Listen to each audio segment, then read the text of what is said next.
La journée mondiale de l'environnement commémorée en différé à Bobo-Dioulasso le 25 juin dernier a été mise à profit par plusieurs associations intervenant dans le domaine de la gestion et de la protection de l'environnement pour se faire connaître non seulement par le grand public, mais aussi par les différentes autorités. Parmi ces associations, on a l'association des éco-conseillers et éco-coopérants du Burkina Faso.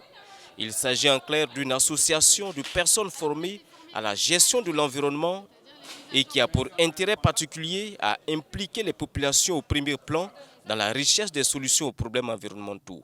Alors EcoCoBF, c'est l'association des éco-conseillers. Les éco-conseillers, ce sont des personnes qui ont été formées à la gestion de l'environnement, mais surtout à la gestion de l'environnement de manière syncrétique, de manière systémique, et qui a un intérêt particulier pour impliquer les populations dans les solutions à apporter aux problèmes environnementaux.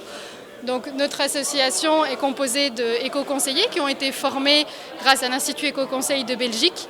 Ce sont des agents communaux de la commune de Bobo-Dioulasso qui ont été formés parallèlement à des éco-conseillers déjà en place qui eux se sont formés à l'éco-conseil en milieu interculturel. Et voilà, nous avons créé notre association dans le but de développer ce métier, de sensibiliser les agents techniques de l'environnement à l'implication des populations, mais aussi pour accompagner les populations si elles ont un projet en faveur de l'environnement sur les aspects peut-être plus techniques ou sur les aspects d'organisation.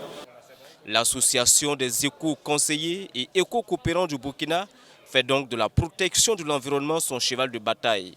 L'association ambitionne un monde plus vert, plus équitable, plus solidaire et plus responsable. C'est ce qui nous permet de vivre l'environnement, notre terre. Sans eux, ça m'étonnerait qu'on aille tous vivre un jour sur Mars, ou alors ce sera juste les gens très très riches et les autres seront abandonnés.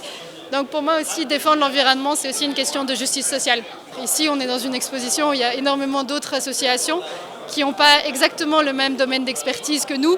Mais comme nous, on se veut des intermédiaires, des rassembleurs, c'est super intéressant pour nous de rencontrer d'autres associations qu'on va pouvoir mobiliser sur tel ou tel projet. L'association aborde entre autres thématiques l'éducation environnementale, l'efficacité énergétique, la gestion des déchets ménagers, la gestion participative des espaces verts, l'aménagement des marigots et la gestion des boues de vidange.